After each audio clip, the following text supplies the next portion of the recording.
বাবা আজ তোমাকেও ছোটবেলা মানুষ করছি, কত কষ্ট ক্লান্ত করে সেই ছেলেদের নিজেরা তাই আমার লেখাপড়ি দিয়ে গেছে, তাই এই মানুষের দুঃখ ছেলে তোর কত কষ্ট করে বাবা না খাই রয়েছে, তোমাকেও খাওয়াইছি, এই কতটুকু ডাঙ্গুর বানাইছি, আজ তোমরা দিছো বাবা সেই দুঃখ কান্নাইস। এখানে কি আপনার কোনো অসুবিধা হচ্ছে কিনা? অসুবিধা হয় না, কিন্তু বাবা মনে পড়ে তো একটু আত্মীয়স্বজনের কথা মনে পড়ে।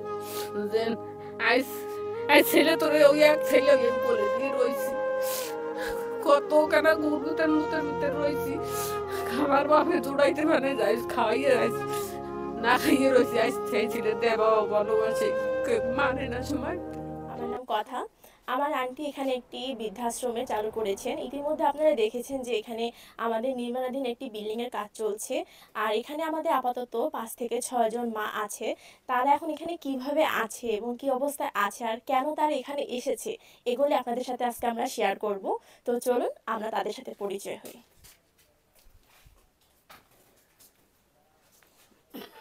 ভালো আছেন নানি? হ্যাঁ। আপনার নাম কি? আমার নাম পূর্মিলা বিশ্বাস। আপনার বাড়িতে কে কে আছে? বাড়িতে আছে 3 নাতিন আর ছেলে আর বউ। ছেলে বউ।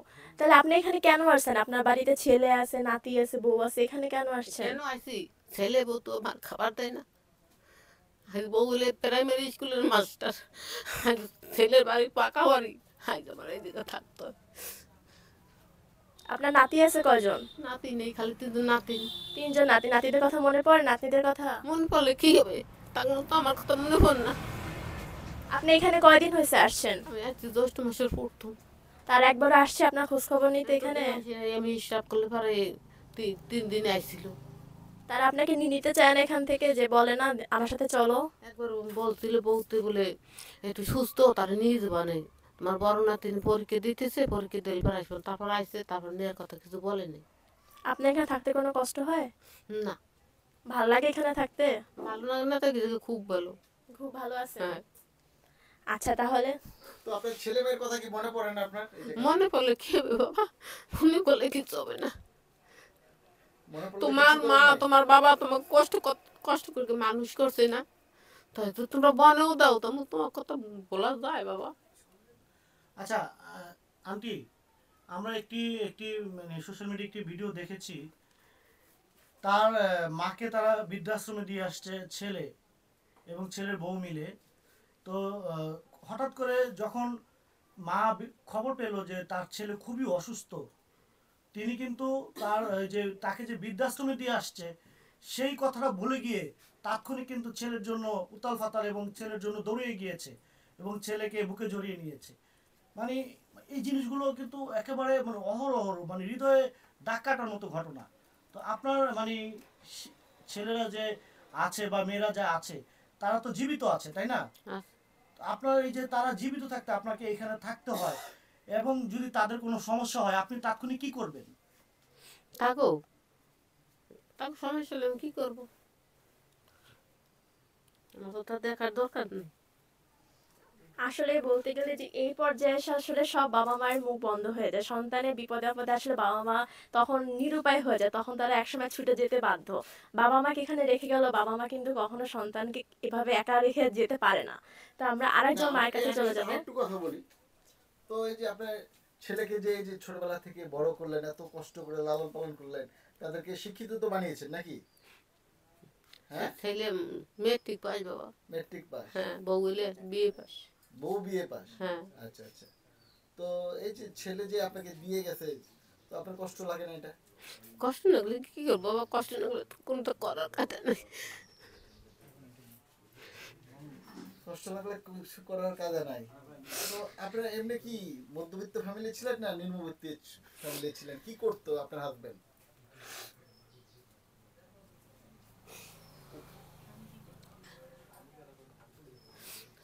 আগে বাবা আমরা বেশি আগে ছিলাম, ছোটোখাটো সংসার ছিল, তারপর আমাদের বুড়োর বাপ মারা গেছে ছোটোবেলা, আমি একটু গরিব ছিলাম বাবা, তারপর ঠাকুরের থেকে উন্নত হয়েছিল, তারপরে বাড়ি ছিল আমাদের এলো বাইনারি, সেইখানতে বেশি কিনে বউ কইয়া উত্তর নৌলো নিছে, নৌলো নিয়ে সেইখানতে এই আমার এই আগুন ধরাই দিছে, বাপের দুটো খাওয়ান দেয় না, বাপ নেই, কত কষ্টে বেড়াইছি।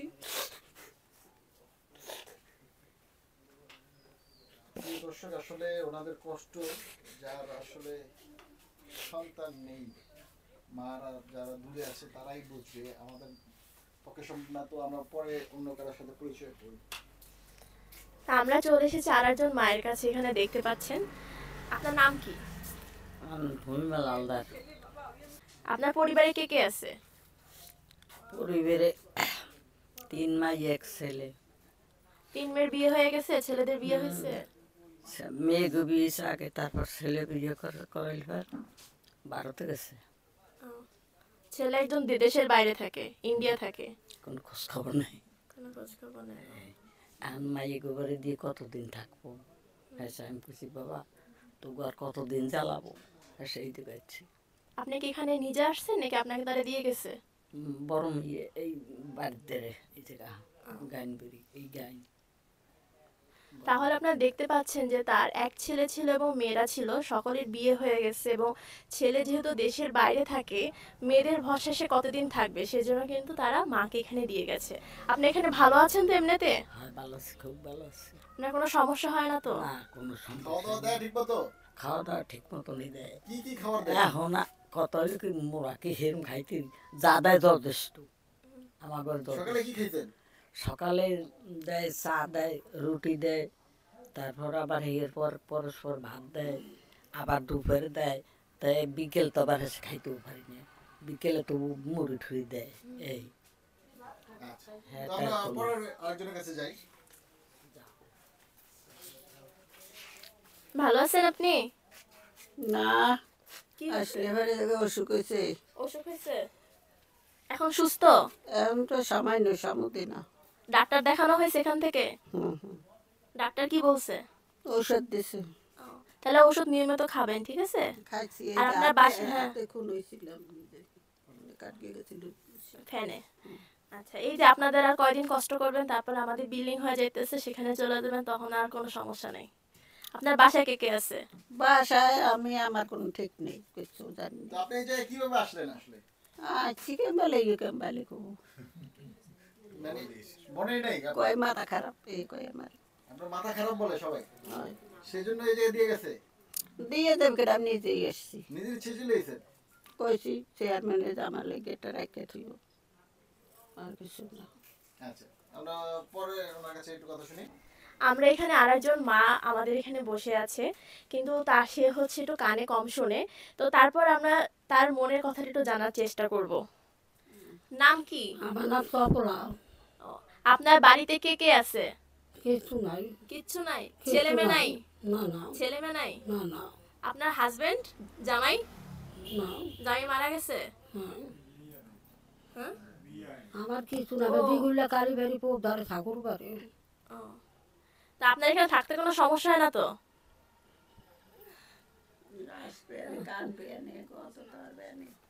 আচ্ছা আপু, আমরা একটু এই যে এই দাদিমাটার অনেক কষ্ট আমার মনে হচ্ছে। উনি ওনার সব থেকেও কিছু নেই।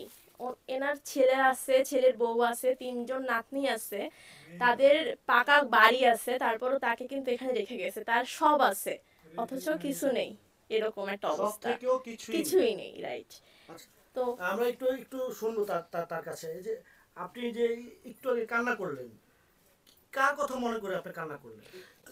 কার কথা মুখে বাবা, আজ তোমাকে ছোটবেলা মানুষ করছি কত কষ্ট ক্লান্ত করে, সেই ছেলেদের নিজেরা তাই আমার লেখাপড়া দিয়ে গেছে, তাই এই মানুষের দুঃখ যে ছেলে তোর কত কষ্ট করে বাবা, না খাই রয়েছে তোমাকেও খাওয়াইছি, এই করে তুমি ডাঙ্গুর বানাইছি, আজ তোমরা তোমরা এরকম দিছো বাবা, সেই দুঃখ জ্বালায় কান্না আইসি। এখানে কি আপনার কোনো অসুবিধা হচ্ছে কিনা? অসুবিধা হয় না কিন্তু বাবা, মনে পড়ে তো একটু আত্মীয় স্বজনের কথা মনে পড়ে?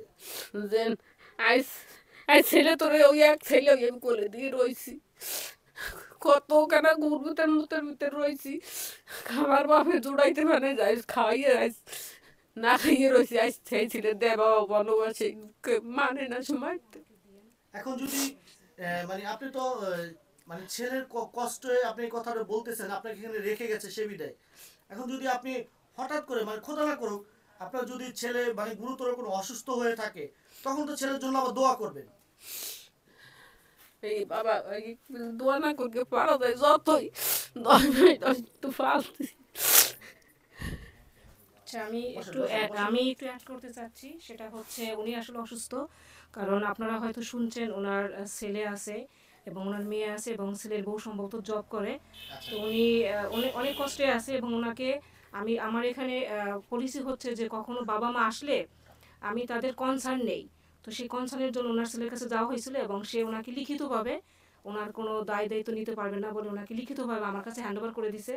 বাট আমার কোনো টেনশন নাই, তোমারও কোনো টেনশন নাই, কারণ তুমি এখানে আসো, খুব ভালো আছো। এবং এই টেনশনের কারণে সে লাস্ট মান্থ মনে হয় গত মাসে সে স্ট্রোক করছিল। তো উনি প্যারালাইজড হয়ে গেছিলো, বা আমার এখানে কেয়ারে উনি এখন মোটামুটি সুস্থ। আর আমি ওনার ছেলের উদ্দেশ্যে বলবো যে তুমিও একদিন তোমার যে ভাগ্যটা, সেটা তোমার মা যে সে ভালো জায়গায় পড়ছে আমি তাকে কেয়ার করবো, বাট তোমার ভাগ্যে কি আছে আমি জানি না। তোমার ইচ্ছা, তোমার যদি সমস্যা থাকে তোমার মার কাছে আসো, ক্ষমা চাও, বা তোমার মাকে আমি আমার মতো করে পালবো এবং তোমার চোখের পানি যেন কেউ না দেখে। আর একটা জিনিস, সেটা হচ্ছে আমার এই কেয়ার হোমটায় শুধুমাত্র যে আমি এখানে হিন্দু মুসলিম বৌদ্ধ খ্রিস্টান সবার জন্য আমার জায়গাটা খোলা থাকবে।